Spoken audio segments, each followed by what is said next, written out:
क्या आप जानते हैं कि हॉलीवुड के एक ऑस्कर विनिंग एक्टर शीन पेन ने यूक्रेन के ऊपर एक डॉक्यूमेंट्री बनाने का बीड़ा उठाया है और इस वक्त वो इस वॉर को कवर कर रहे हैं। डॉक्यूमेंट्री के लिए फुटेजेस इकट्ठा कर रहे हैं ताकि रशिया का क्रूर चेहरा दुनिया भर को दिखा सके। एक American actor, Oscar winner actor. आप वो सारी पोस्ट तो देख ही रहे होंगे जो फेसबुक, यूट्यूब, ट्विटर के माध्यम से आपके कंप्यूटर स्क्रीन पर, आपके मोबाइल स्क्रीन तक पहुंच रही होगी, जहां पर एक महिला सूरजमुखी के बीज रखने बोलती है एक रूसी सैनिक को। रूसी सैनिक चुपचाप वहां खड़े होकर सुनता है। महिला बोलती है कि जब मरोगे तुम तो ये बीज जो है तुम्हारे डेड बॉडी के ऊपर कम से कम एक फूल खिलाने का काम तो करेंगे।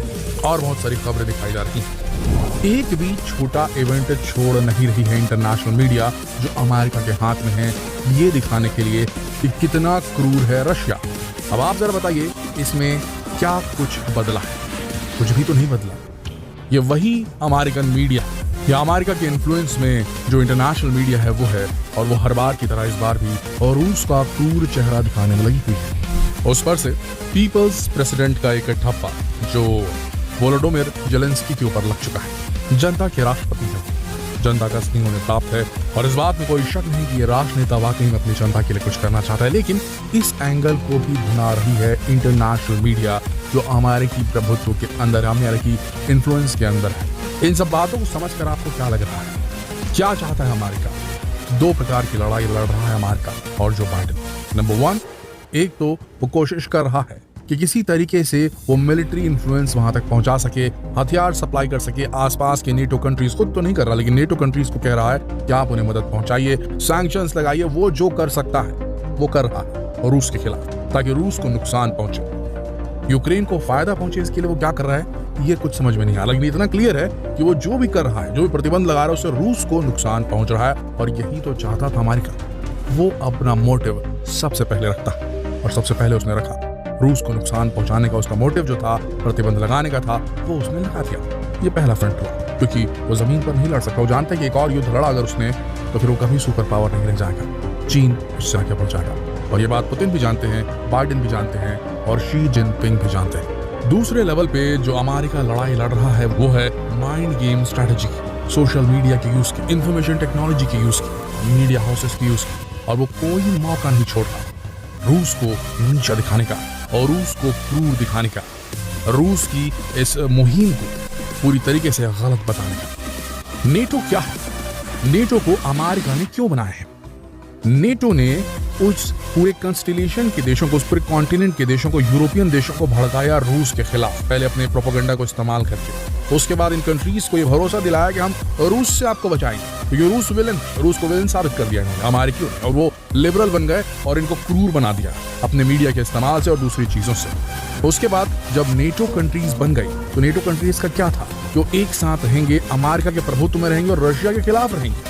उसमें सक्सेसफुल हुआ और अमेरिका इन सारी कंट्रीज को रशिया के खिलाफ या किसी भी और हमले के खिलाफ सुरक्षा देगा, मिलिट्री सुरक्षा देगा। इसके लिए सारे नेटो कंट्रीज एक साथ आ गए। लेकिन अमेरिका ने इसके एवज में क्या किया? अमेरिका ने इन सारे नेटो कंट्रीज के हर तरीके से जो भी चीजें इनकी होती थी उसको मैनिपुलेट करने से पीछे नहीं हटा। आप रशिया के साथ में गैस पाइपलाइन क्यों बना रहे हो? जर्मनी को ये कह दिया। ट्रम्प सरकार ने कहा था जर्मनी को कि आप कैसे रशिया के साथ में गैस पाइपलाइन बना रहे हो? अरे भाई, जर्मनी को गैस की जरूरत है, उसका पड़ोसी देश है, रशिया से ले रहे हैं पाइपलाइन से गैस, आपको क्या प्रॉब्लम होनी चाहिए? लेकिन उनको प्रॉब्लम थी। अमेरिका का ये कहना है कि हम आपके कंट्री में बिलियंस ऑफ डॉलर्स खर्च कर रहे हैं, हम अपने सैनिक आपके देश में भेज रहे हैं, आपकी सुरक्षा प्रोवाइड कर रहे हैं आपको, और आप बिलियन ऑफ डॉलर का जो बिजनेस है वो हमारे दुश्मन देश रशिया के साथ कर रहे हो। तो ये सारी चीजें जो थी, नेटो को जो बनाया गया था, वो अमेरिका का प्रभुत्व पूरी दुनिया में, खासकर यूरोप में बढ़ाए रखने और बनाए रखने के लिए किया गया था। और रशिया को ये बात नागवार गुजरी और उसके बाद यूक्रेन सीधा रशिया के टच में था और वहां पर अमेरिकी मिलिट्री का हस्तक्षेप होने लग गया था। और उसे मालूम था कि अगर यूक्रेन नेटो में शामिल हो गया तो रशिया के लिए बहुत बड़ी मुसीबत हो जाएगी, क्योंकि अमेरिका असल में विस्तारवादी, बाकी दूसरे देश विस्तारवादी हो या ना हो, लेकिन अमेरिका विस्तारवादी है। तभी उसने नेटो को बनाया और तभी वो नेटो देशों को अलग अलग चीजों के लिए मैनिपुलेट करता है। ये बात एक सत्यता है जिसे बाहर खुलकर कोई नहीं बोल पा रहा है। लेकिन यहाँ पर पुतिन ने ऐसा माइंड गेम खेला कि खुद अमेरिका को दोनों फ्रंट्स पर जबरदस्त मुंह की खानी पड़ी। क्योंकि याद रखिए, पुतिन एक KGB अंडरकवर एजेंट थे। पुतिन को मालूम था क्या क्या चीजें होंगी। नहीं तो आपको लगता है क्या कि इतनी खतरनाक आर्मी से लैस, इतने खतरनाक हथियारों से लैस, जिससे खुद भारत भी खरीदता है हथियार, S-400 हम कैसे भूल सकते हैं? इतने खतरनाक हथियारों से लैस एक कंट्री यूक्रेन जैसी छोटी सेना को रखने वाले देश की राजधानी को 3 दिन में कैप्चर नहीं कर सकते। अगर वो चाहते तो कभी भी कर सकते थे, लेकिन पुतिन खेल रहे हैं माइंड गेम।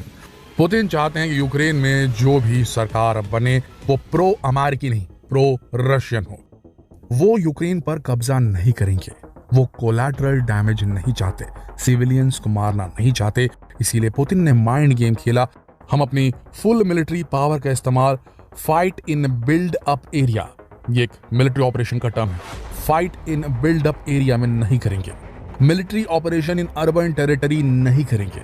उन्होंने ये तय किया। इस वजह से मुख्य शहरों को वो छोड़कर आगे बढ़ रहे थे और सिर्फ मिलिट्री ठिकानों पर ही वार कर रहे थे, सिविलियंस पर वार करने से बच रहे थे। और इसी वजह से वो चाहते हैं कि एक मनोवैज्ञानिक दबाव बने यूक्रेन पर, यूक्रेनी नेताओं पर, यूक्रेनी शीर्ष नेतृत्व पर, ताकि वो अपने घुटने टेक दे।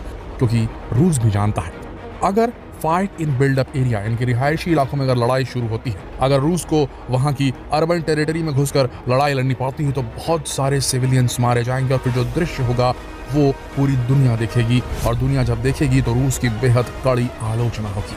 ये बात रूस जानता है। इसीलिए जो पुतिन है वो माइंड गेम खेल रहे हैं। वो डायरेक्टली टारगेट नहीं कर रहे हैं, वो हताहत नहीं कर रहे हैं आम सिविलियंस को, वो मनोवैज्ञानिक दबाव बना रहे हैं। और कुल मिलाकर होगा वैसा ही कुछ जैसा कभी भारत में हुआ था, बांग्लादेश में हुआ था, पाकिस्तान में हुआ था। याद कीजिए 1971 जब ईस्ट पाकिस्तान के जो जनरल नियाजी थे, जो पाकिस्तान को लीड कर रहे थे उनका, तब भारत की सेना ने पूरे बांग्लादेश को घेर दिया था। उस वक्त के ईस्ट पाकिस्तान को घेर दिया था।